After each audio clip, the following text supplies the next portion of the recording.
हाँ अच्छा अच्छा again again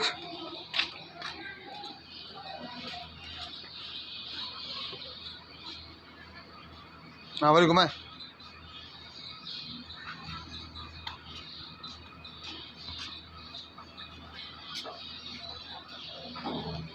यहाँ कर ले